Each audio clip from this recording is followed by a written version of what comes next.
What if I told you that Van Halen's biggest battles weren't on stage, but in their own rehearsal rooms? Ego clashes, bitter rivalries, and enough drama to make a reality show look tame. Van Halen's story is proof that rock and roll isn't all about the music. It's about the betrayals, the breakdowns, and the brutal fights that tore one of the biggest bands of all time apart. Van Halen was a band that redefined rock music. Eddie Van Halen's groundbreaking guitar solos, David Lee Roth's wild charisma, the iconic sound that pushed them to the top of the charts. But behind the bright lights and sold-out stadiums, they were tearing each other apart from the inside. The infighting, the constant power struggles, it's the kind of drama that could keep TMZ busy for years. And with recent news of new releases and the legacy of Eddie still making headlines, it's clear that the band's story is far from over. But what went down between these rock legends? And why couldn't they keep their differences off the stage? Van Halen's journey started in the early 70s, with Eddie Van Halen and his brother Alex forming the band in Pasadena, California. From day one, Eddie was the genius behind the guitar riffs, while Alex laid down the heavy beats. But the spotlight wasn't just on Eddie. David Lee Roth, with his flamboyant stage presence, became the face of the band. They quickly skyrocketed to fame with hits like Jump and Panama, but as they climbed higher, their internal tensions grew even hotter. The chemistry between Eddie and Roth seemed electric on stage, but behind the scenes, their clashing personalities were like oil and water. Eddie was meticulous, spending hours perfecting his guitar solos, always pushing for musical evolution. Roth, on the other hand, lived for the glam, the fame, the wild parties. He wasn't looking to spend hours on a single track, he wanted to keep the show rolling, even if it meant cutting corners. That contrast between Roth's rockstar lifestyle and Eddie's obsession with the craft set the stage for the first of many showdowns.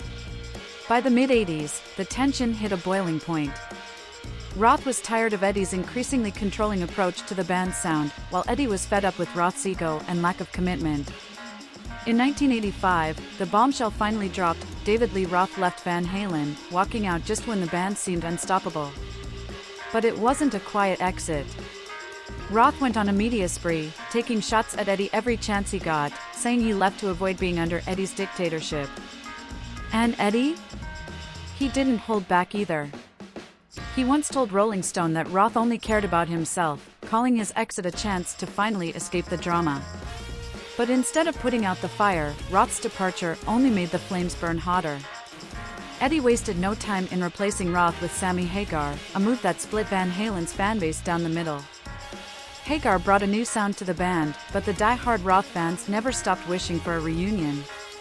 And while the new lineup kept the band on the charts, there was always that lingering tension, an unspoken grudge that lingered long after Roth walked away. Fast forward to 1996, and Van Halen fans got their wish, a reunion with David Lee Roth. But it wasn't the glorious comeback anyone hoped for. At the MTV Video Music Awards that year, Roth joined Eddie and Alex on stage, and what followed was an embarrassing disaster. Roth, soaking in the crowd's cheers, couldn't resist stealing the spotlight, ignoring their planned speech and turning the reunion into a one-man show. As Roth kept rambling, Eddie's frustration grew visible, his face tightening as he tried to pull Roth back in line. It was clear to everyone watching that the wounds hadn't healed. The reunion fell apart almost as soon as it started. Eddie called Roth embarrassing and disrespectful in interviews after the failed attempt. He accused Roth of trying to make the moment all about himself, claiming it was proof that nothing had changed since their initial split. Roth hit back with his usual swagger, accusing Eddie of being a control freak who couldn't handle sharing the stage. The tension between the two reignited, proving that some feuds never truly end, they just simmer until they explode again. As if the drama with Roth wasn't enough, Eddie then turned his sights on longtime bassist Michael Anthony. In 2004, Eddie made a decision that stunned fans. He axed Anthony from the band, replacing him with his teenage son, Wolfgang Van Halen. Eddie claimed that Anthony's contributions to the band were minimal, dismissing him as a garbage bass player in an interview that left fans and former bandmates outraged. Sammy Hagar, who had sided with Eddie in the past, couldn't stay quiet this time. He blasted Eddie for his treatment of Anthony, calling it the biggest load of expletive I've ever heard. According to Hagar, Anthony had been a core part of the band's chemistry and sound, and his firing was a slap in the face to both the fans and the band's legacy. But Eddie was unmoved, doubling down on his claims that Wolfgang had brought a fresh energy to Van Halen that Anthony never could. This feud drove yet another wedge between the band members, further splintering the legacy they had built together. Even as they continued to tour with Roth back in the lineup during the 2010s, the tension between the bandmates was never far from the surface. Every interview, every performance, felt like a balancing act, with Roth and Eddie struggling to hide their disdain for each other. It wasn't until Eddie's tragic death in 2020 that the fighting seemed to come to a halt. But even then, the rifts remained. Roth, Hagar, and Anthony each made heartfelt tributes to Eddie, but fans couldn't help but wonder what could have been if they'd managed to bury the hatchet before it was too late. In recent months, Van Halen's legacy has been back in the spotlight.